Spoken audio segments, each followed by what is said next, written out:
Assalamualaikum warahmatullahi wabarakatuh. Halo kawan-kawan. Oke, kali ini kita akan bahas lagi nih menuju Pilpres 2024. Sebab kita bisa lihat kemarin kawan-kawan bagaimana kemudian wawancara yang dilakukan oleh Kick Andy ke Pak Anies itu sangat meresahkan sekali kalau saya bilang. Banyak sekali pendukung Pak Anies kecewa, bahkan geram juga melihat bagaimana kemudian Pak Anies dicecar, bahkan seolah-olah bukan ditanya sama Kick Andy, tetapi melainkan seolah-olah di justice memang seperti itu.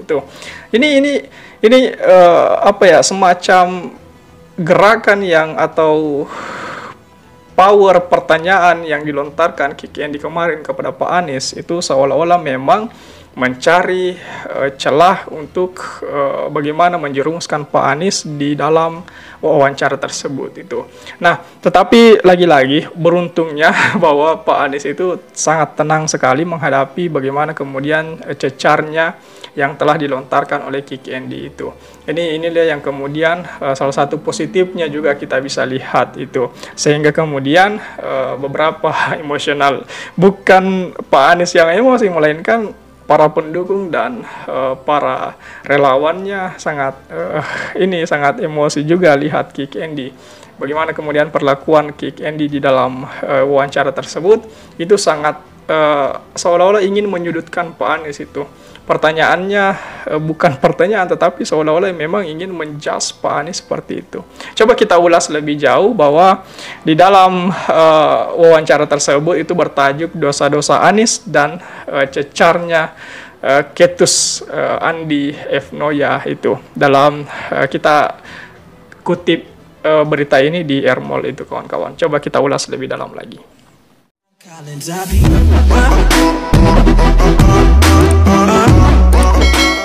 Tulisan ini lebih dimaksudkan memperlihatkan bagaimana Pak Anies Baswedan tangguh menjawab tekanan-tekanan yang diberikan dengan penguasaan diri dan emosi yang tetap terjaga itu. Kick Andy double check Metro TV Minggu malam kemarin kawan-kawan menyisakan kisah yang terus dibicarakan.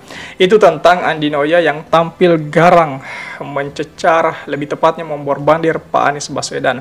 Meski niatnya sebenarnya lebih mengkonfirmasi dengan pertanyaan-pertanyaan yang menurutnya itu yang dipertanyakan netizen. Mungkin yang lebih tepatnya pertanyaan-pertanyaan itu yang selalu dilontarkan oleh para buzzer itu.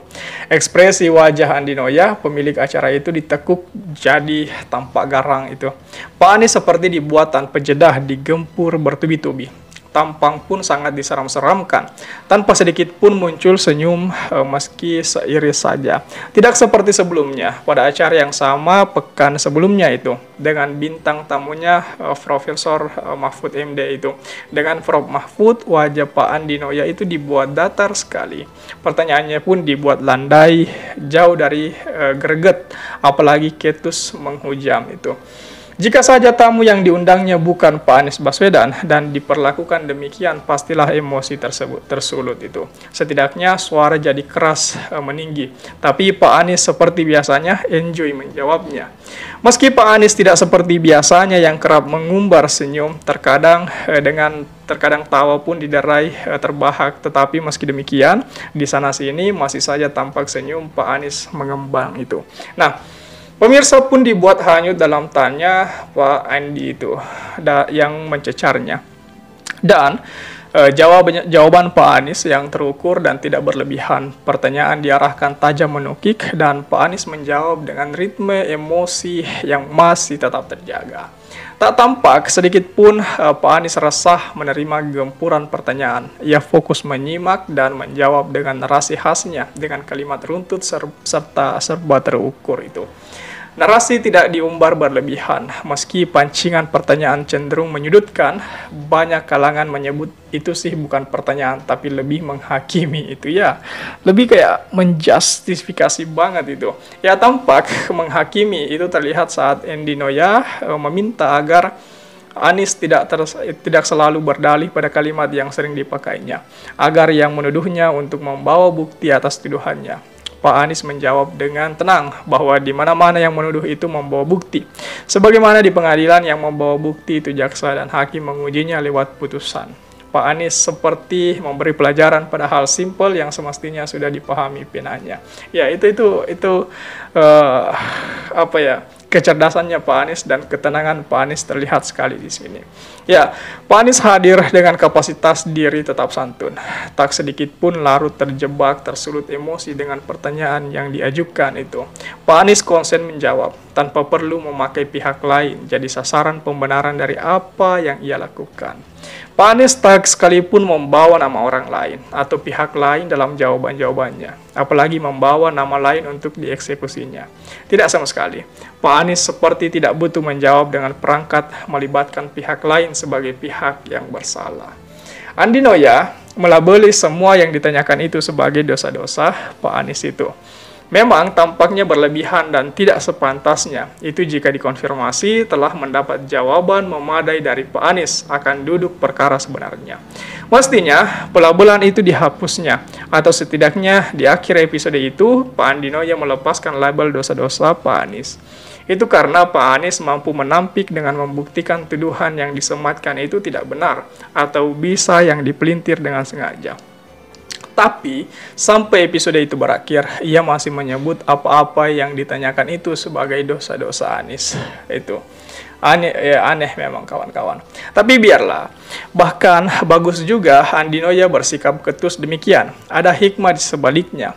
Disadari atau tidak, ia sebenarnya memberi kesempatan pada Anies mengeksplor apa yang jadi pertanyaan dan sakwa sangka publik selama ini. Seolah panggung diberikan pada Pak Anies untuk menjawab ketidakbenaran semua yang dipertanyakan. Pak Anies mampu menjelaskan sedetailnya meski ada batasan waktu yang diberikan.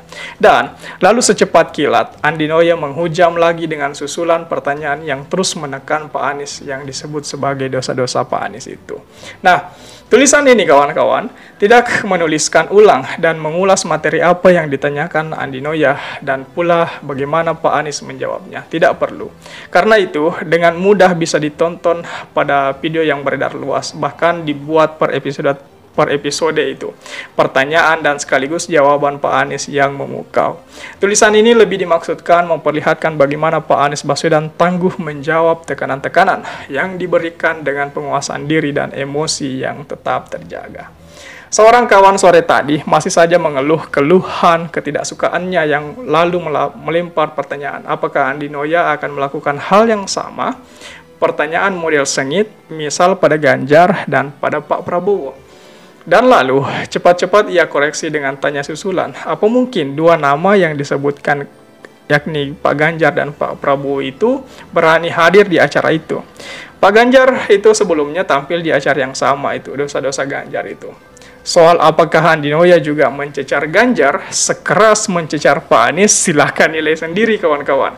Dan tinggal Pak Prabowo Subianto yang dinanti tampil di acara yang sama. Kita lihat saja nanti kawan-kawan. Nah, itulah sekelumit tulisan yang saya baca dari dosa-dosa Anies dan cecar ketus Andi F. Noya dari Ermol itu kawan-kawan. Nah, ini yang menarik. Bagaimana kemudian ketika kita bandingkan Pak Andi ketika bertanya kepada Pak Ganjar itu kan terkesan ada beberapa pertanyaan yang landai, yang tidak terlalu tidak terlalu menyerang banget. Tetapi ketika bersama dengan Pak Anies, wow, betul-betul Pak Andi ini seolah-olah ingin menyudutkan, seolah-olah ingin semacam ingin menjebak dan mencecar Pak Anies dalam pertanyaan-pertanyaan yang sengit itu.